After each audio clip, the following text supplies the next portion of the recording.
G'day, Aaron from realestatemarketing.net.au here, and I'm going to give you a quick SEO lesson or search engine optimization. So, for those of you in real estate that want to get a lot more leads and inquiries online without having to pay for ads in Google, for example, this is a little secret that a lot of people don't know about, and if they do, they're not implementing it, which is, well, what can I say? So, here's the thing. When somebody goes to Google and does a search for something to do with real estate, so if I'm going to use the suburb of Joondalup, which is here in Perth. For those of you not based in Perth, you may not know the name. So I'm going to use the example of the suburb of Joondalup, where someone's gone to Google and they've typed in a search for real estate Joondalup or real estate agent Joondalup, for example, and the results have shown up. And usually most people look at the first page and that's it. If what they want's not there, they're gone. So what can I say? That's the way it works. So as you can see here, we've got a couple of listings at the top. We've got a map listing here with a few extra things, and then you scroll down to some more listings, and then you've got searches related to down the bottom, which is other terms that are similar to it. So in any major real estate market, whether it's in Australia, the US, the UK, or whatever, you're going to usually have the big players ranking at or near the top of Google for listings that aren't ads.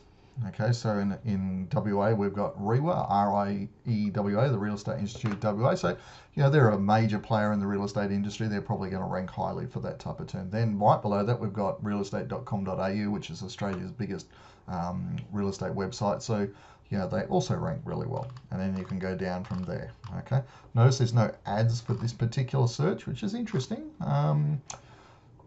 Yeah, I don't know if there's good or bad from that, but anyway, to me that's kind of an opportunity. Somebody's not taking it up. But here's the thing: if you want to actually appear in Google for this stuff, the first thing you need to do is to create content.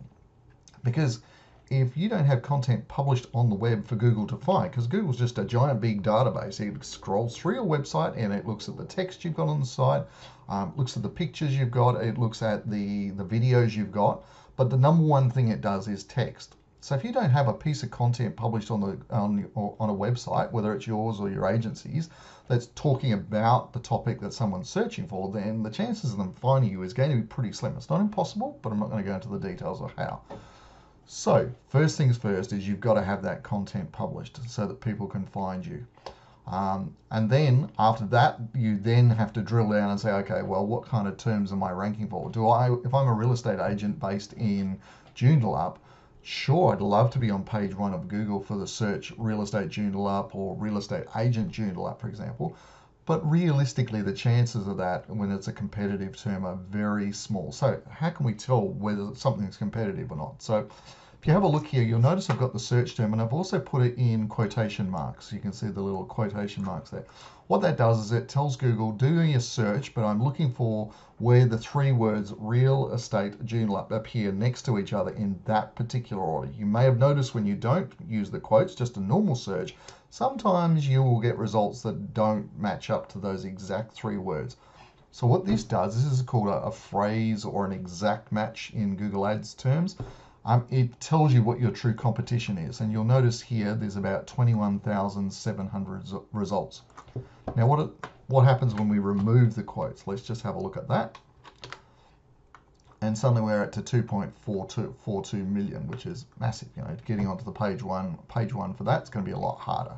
Okay, but here's the thing: the real competition for that term in the non-ad side of things is when you put the quotations marks around. So that helps you understand how competitive is this market. And something you need to think about is the average Google page has 10 listings on it. Okay, plus you'll see ads sometimes and you'll see the maps as well, but there's 10 listings maximum normally on a page. So if that number is higher than 10, that means there's competition. So let's look at what happens if we go for something. Well, actually, let's step away from that for a sec. So one of the things I want to show you is how do you find out what kind of terms to rank for? Because one of the biggest advantages you've got in the real estate space is you can compete on a geographic or local area. So if your market is Joondalup and anyone's searching for real estate about Joondalup, if you're publishing lots of good content about real estate in Joondalup, you've actually got a better chance of being found without having to go and run an ad on Google to get there. So how do we do that? Did you know, most people will go, okay, well, I could go down and look at the searches related to, which is usually a good place.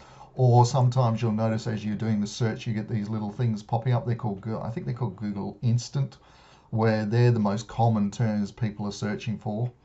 But there's a little tool that I only found, I don't know, about 4 years ago. A work colleague of mine actually introduced it to me, which makes it really easy to find how many different terms you can have. So I'm going to show you that tool. So if we just go to Google and type in keywordtool.io. This is the website, keywordtool.io. It's not .com, it's .io. So what this does is when someone goes here and types in real estate agent, and we'll just go here, real estate agent. If I go to put an A, it updates all those. If I change it and make a B, it updates them, and C's and so forth. So that's autocomplete, which is what this tool does. It scrapes the autocomplete results. So you put your, what I would call your root keyword in here, and then tell it what version of Google you want to focus on. I'm obviously in Australia, so I'll focus on that. And then you tell it to go off and do a search, and it will come back with, now you'll be surprised how many it comes back with. So I'm going to just put in Joondalup. So Joondalup. So try this with your own suburb or your own area. I'm set to Australia. I'll click the go button, and usually within 5 or 10 seconds, it comes back with this big list of keywords, 535 unique keywords based on, let's just get that right, this autocomplete thingy. So it does A and copies them all. It does B and copies them all. Does the C, copies them all, etc. And this is a massive list of terms that people are searching in Google for related to Joondalup. Joondalup hospital, resort, shops, library, festival, postcode, etc. Okay. In there, you're going to get a few real estate related terms as well. All right. Now, if we wanted to expand that, let's just do real estate and see what happens then. You'll usually find you'll get a lot less results here. But even 56 terms, did you know there was 56 potential things you could create content for in Google and publish that content and potentially be found? So things like real estate Joondalup townhouse, someone's looking for a townhouse in Joondalup, real estate agents, commercial real estate agents, people are searching for specific agencies such as Brookstone or Casey or Davey, for example. So there's quite a lot of different terms there. Now, what I would recommend you do is just start with this suburb term first and go through it and say, okay, what kind of content can I create that people might be searching for that I could put on my website that could bring them to my website? Maybe they're not searching for real estate, but if they could find the answer on my website instead of someone else's, I can at the very least introduce them to the fact that I'm a real estate agent searching that market. So, for example, the Joondalup Festival 2019, you might want to write up an article about, you know, what's going on in the festival, like a review or something like that. Talk about that. So when someone goes to Google and does a search, they got a chance of finding your page. Okay. So that's, I guess, the short and simple way of doing this. Now, this is a great tool for people in real estate because most of you focus at a suburb area. So it's very easy for you to do this for any suburb. If I wanted to do the Perth suburb of Subiaco, there's going to be 502 different terms. If I want to do the Perth suburb of, I don't know, Morley, for example, there's probably going to be a similar number, 632 tools. Now beware with some of these. Even though we've said Google Australia English, you will sometimes get stuff showing up that's not related to that local thing. The one I always tell people about is Duncraig, which is the northern suburb in Perth. And quite often it comes up with Duncraig Castle, which I believe is a castle in Scotland. So you will get the odd ones there, but you could go through and strip all of that.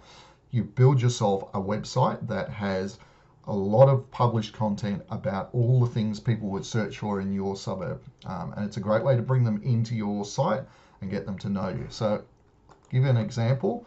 One of the best websites out there for this in Australia is a website 4510tv.com, which is based in the Queensland city of Caboolture, run by Scott Lackman, that's Scott there.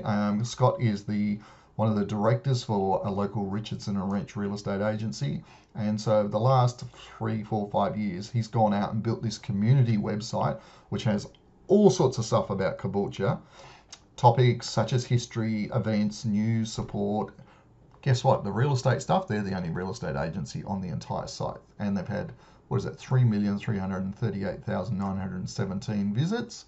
That's a pretty damn impressive thing. He isn't paid for that in terms of running ads. He's got business directory in there for people there. He's got information about it, the whole box and dice.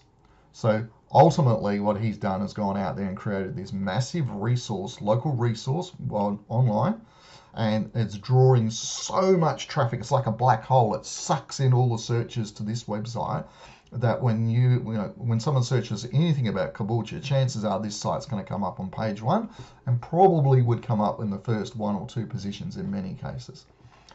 You might say, well, what on earth would they be wanting to rank for? Well, just do it, Caboolture, and just see.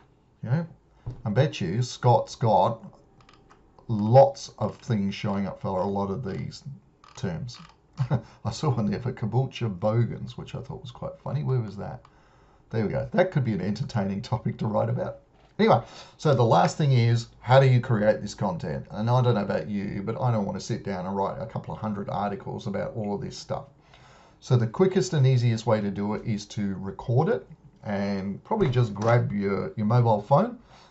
Most mobile, you can get audio recorders on phones these days. I would actually do video stuff, and just point the phone at you with the camera and talk about the subject for a couple of minutes. So if you want to talk about the Caboolture Baptist Church, for example, tell them where it is, what they should know about it, etc. Shoot a 2 or 3 minute video. Then you've got a video that you can publish to your YouTube channel, and you can also publish on your Facebook page, which is more content. You can take that video and you can go to a website. And this is the service I use. Go to a website called, my apologies. Let's try that again. Clumsy fingers. Rev.com. And you just upload your video or upload your audio, and they will transcribe it for you, and it's $1 US per audio minute, which is dirt cheap. You couldn't hire a transcriptionist of any quality to do that, and you can just upload it anytime you want. So over the period of a year, if you recorded 1 video a day and published it to Rev and paid them, let's say it's an average 2-minute video, so you pay $2 for the transcription, pay them $2 a day, which anyone can afford that. Over a year, you would have 365 new pieces of content on your website, and you would also have the text transcription on your website, which is how Google actually finds the information. And you didn't have to write it, you just might have to do a little bit of maybe editing out some of the grammar errors or make a few tweaks here and there, but nothing too complicated. You've got the video to publish on Facebook, on YouTube, so you can set up a YouTube channel, like Scott's got his own channel for 4510 TV. All the videos go on there, and then what he usually does is he embeds puts the videos in YouTube, and then he comes back and embeds them in his page, and then puts the text information in there. So, and that's how I do it. When I do any publishing of stuff, usually I shoot video first, then I publish the video to YouTube, I get it transcribed, I come back to my website and I publish it there, and I'll show you an example. So if you go to my website, realestatemarketing.net.au/blog, and just scroll down, and let's have a look at, okay, this one here, for example, how to speed up the real estate lead nurturing process, aka also known as getting to the sale faster. So I'm just going to click on that. And what I did for this particular topic is I actually recorded a video. Now from memory, let me just click play. It's a 20-minute video. Okay, there's a fair bit of content there. If I had to write this, it would have taken me forever. But I recorded the video. I had it pre-planned. I had some slides, PowerPoint slides all ready to go. So I knew what I was doing. So the video is recorded, it's published on YouTube, I've embedded the video in my page, and now I've had the video transcribed. And so here's all of the content. We scroll right down to the page. Whoop, why is that not going any further? Right down to there. That's a massive amount of text content, and I didn't write it. Okay, so that's the quick and easy way to publish content. And if I was you, I'd be doing what Scott's doing. I'd be setting up a website or using your current real estate website.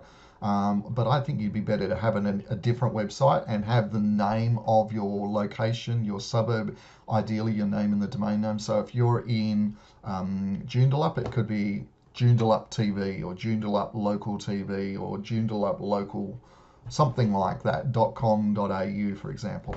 And then just start publishing the content there, publish it in Facebook. So put your videos onto Facebook and also publish them on YouTube. All of that content there, all where people are searching for, is going to get you found. And within a year, if you did that, it would cost you $1 per audio minute to have Rev transcribe it for you. Within a year, you would have a black hole in Google sucking all the traffic in for people searching for anything to do with your suburb, and your suburb would become known, your brand would become known because you're preferably appearing on most of these videos, and people would also know that they could come to you for real estate advice. And Scott has done an amazing job of that. And actually, if you want to know more about what he's done, I've done actually an interview for him, which if you go back to realestatemarketing.net.au/blog, is Scott Lackman Australia's best content marketing real estate. It's a 40-odd minute interview I did with Scott talking about how he does this stuff. So go watch that if you want some inspiration. And just remember, 3,338,918 days times it's been visited, and as of the 28th of March 2019. If you go back in a day or a week or a month or a year later, that number is going to be higher, and it keeps growing and keeps growing. When I first ran across Scott's site, I think it was around about the low 2 million or maybe even the high 1 million mark. So it just grows regularly, and it's all about creating that content. So there you go. You got no excuse. This is not an expensive thing to do. $1 an audio minute. Like I say, you do $2 a day. Just a 2-minute video with you talking about the topic, publishing it, getting it transcribed, putting it onto your website, and promoting it a little bit via YouTube, via Facebook, referring people to the website. Within a year, you are going to be the preeminent source of information on your local suburb.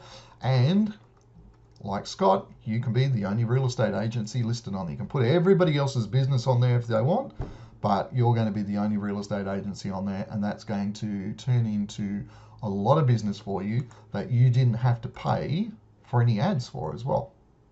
So anyway, that's my little tip for the day. I hope you found that useful.